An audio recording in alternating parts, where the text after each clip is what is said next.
Hey everyone, and welcome back to my channel.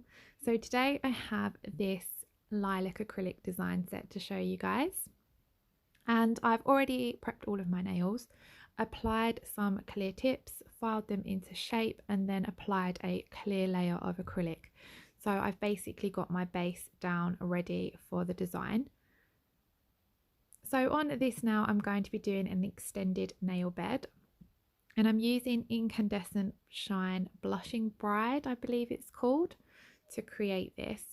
So when I'm doing an extended nail bed, I place my first bead of acrylic down and use my brush to create the shape.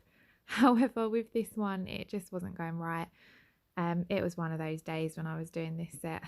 So basically, I do come in with my file and do a bit more work than usual with my file to get it how I want it. But it is obviously a lot easier if you can do most of that work with your brush.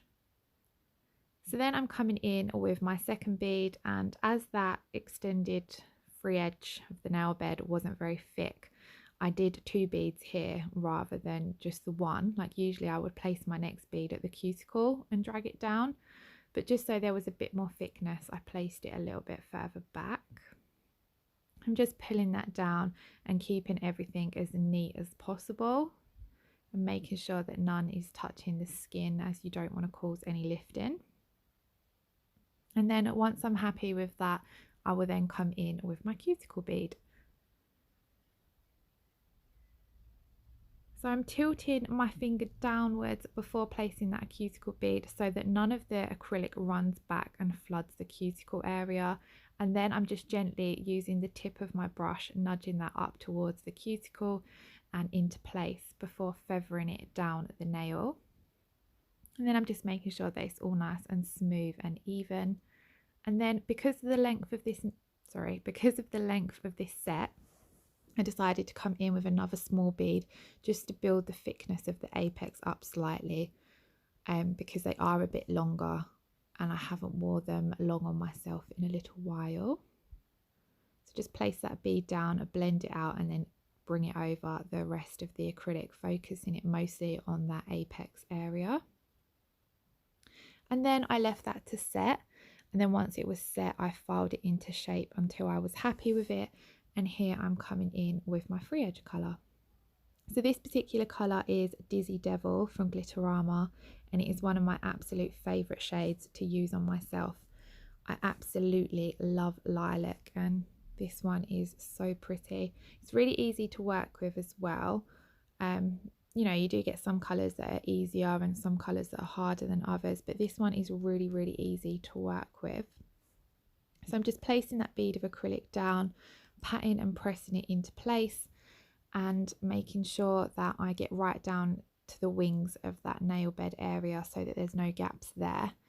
And I do also like to slightly cover it over my extended nail bed so that I know there's no gaps with any acrylic missing, because I hate it when you file in and you see you've missed a bit. So I just like to be sure. And I'm just patting and smoothing that out, making it nice and even.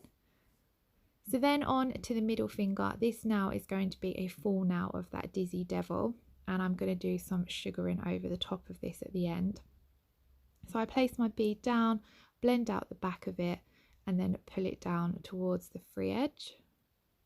Just patting and smoothing, keeping everything as smooth and as even as possible, as then you're going to give yourself minimal finish filing. And then my second bead, again blending out the back and dragging down the nail. Now usually I work quite thin with my colours and just like paint them on and cap and clear, but when I was doing this particular set I just was going with the flow, and I ended up building up most of this nail with the colour, and then I just put a thin layer of clear over the top. But the good thing about these colours from Glitterama is they are strength powders, so they don't need to be capped. You can do your structure with them, so it's completely down to your personal preference. I'm just blending that out, making sure it's all nice and neat, and I did find that it wasn't as neat as I wanted it to be, so I come in with another bead here just to get that colour a bit more even. And again, this was why I didn't need to build up too much with my clear acrylic, because a lot of the structure is already there with that colour. So then I just show you guys that I do still cap this now, so I thought I would leave that in. Any of the products that I am using today will be listed in the description box below. So if you are wondering where anything's from, that will all be below, along with any discount codes I have. And if you'd like to head on over to my Instagram or Facebook page, I'll leave them below as well. So I did also do the same on the little finger, but I didn't leave that in because I didn't want the video to be any longer or super repetitive. So then onto the pointer finger, I'm doing a full glitter nail, but I like to put a thin wash of a matching coloured acrylic underneath, especially when it's a chunky glitter, as I just find it makes the application a lot easier. Now the chunky glitter I'm using is pretty much exactly the same colour as the acrylic, so Dizzy Devil matched perfectly underneath. And then as you can see, I've just applied that thin wash of that colour, and then I'm picking up my glitter with a bead of clear acrylic, nudging it around until I'm happy with it. And this particular glitter is from the Glitter Fairy, and as you can see, it's a matte mix, which I felt like really fitted in well with this set, because I wanted like the background of the nails to be quite soft and gentle, so that things like the crystals and the water decal made the set pop. I'm just taking my time, nudging those chunky pieces around, making sure that they are all lying nice and flat. And then again, where I've got the colour underneath the glitter at the cuticle area, it makes it a lot easier to get that nice, neat cuticle area.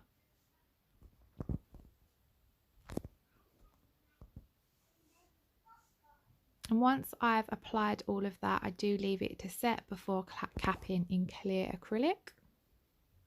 And then onto the thumb, I'm using that same pinky colour from Incandescent Shine, just to give my nail bed a thin wash of colour, covers any imperfections, and just looks a bit nicer basically. So I'm just putting a really thin wash of that down, as I am going to be coming in with two different glitters anyway.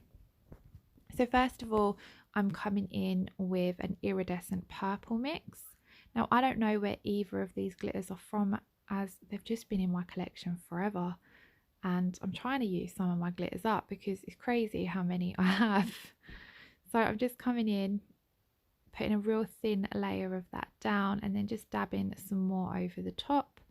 And then the next one is an iridescent pink mix, but this one has some chunky pieces in it.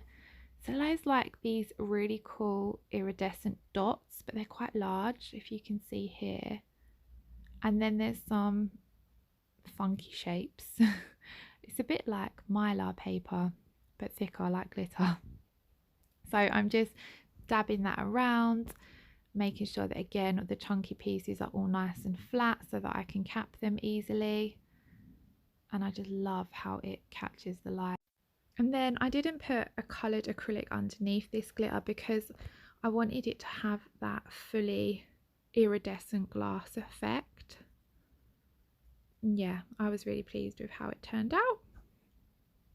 So once I'm finished faffing about with that, I also capped that now in clear acrylic, and then off camera I filed them into shape and contoured them, buffed out any scratches and gave them a good clean.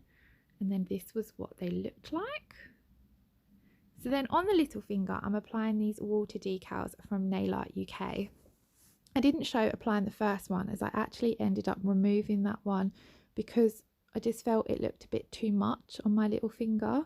So I ended up, when it comes to top coating, you see I've just got the top one. But I absolutely love these water decals. They're so colourful. And Nail Art UK, they have so many to choose from. Literally, you could spend hours looking through the different ones on their website.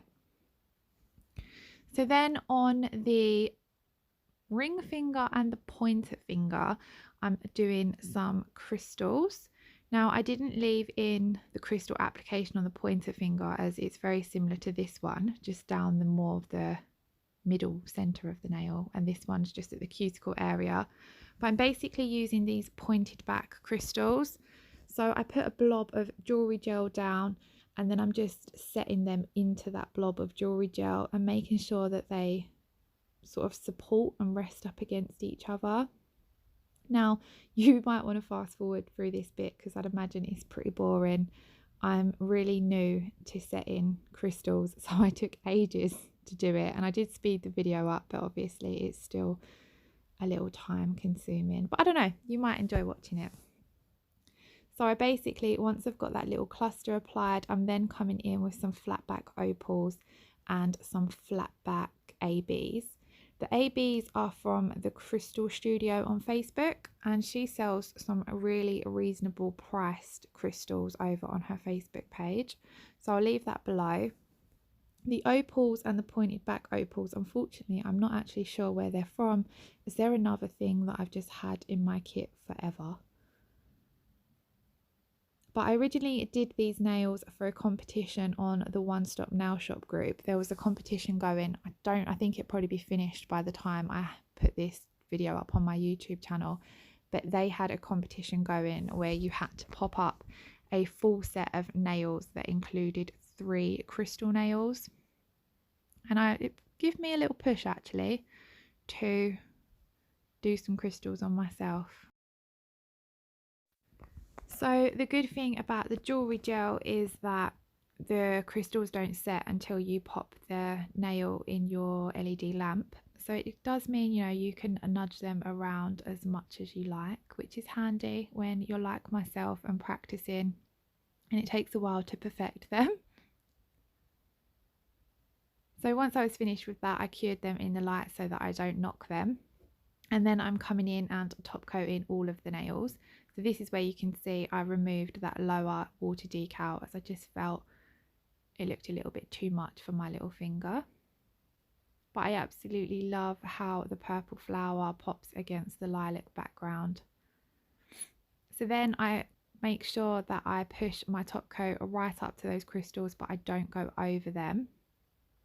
And then I top coat all of the nails except the one that I'm going to be doing the sugaring on, as I wanted to make sure that the other nails were all completed and out of the way. However, I didn't leave in the application of the sugaring because it was just out of focus, and yeah, the video was super long. I don't usually like to upload too long videos, and I felt like it was getting really long, so I show you what it looks like, but I didn't leave in the application. But if that's something you'd like to see, then let me know in the comments below and I can try and include it in another video. And the glitter I sugared with is from the Glitter Goddess, and it's a UV colour changing one. So when you apply it, it looks white, and then in sunlight it goes a beautiful lavender colour. So that was why I applied the lilac acrylic underneath, as they do recommend to put a matching colour underneath as a base. And I absolutely love how this now turned out. I'm in love with iridescent effect glitters at the moment. So then guys, that's the end of the video.